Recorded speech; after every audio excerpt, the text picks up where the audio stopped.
Okay guys, nandito ako sa sides ni White Lady. Hindi pa ako nakarating doon.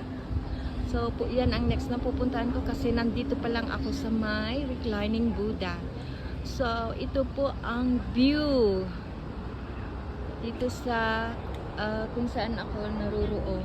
Di ba? Ang ganda ng view.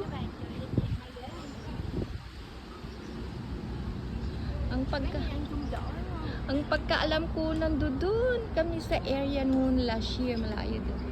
Yan. So, saan ba ako nakatira? Banda, ayun. Diyan na banda ako nakatira area. Yan. Yan sa mga ano na yan. Di ba ang galing? Welcome to White Lady Buddha in Vietnam.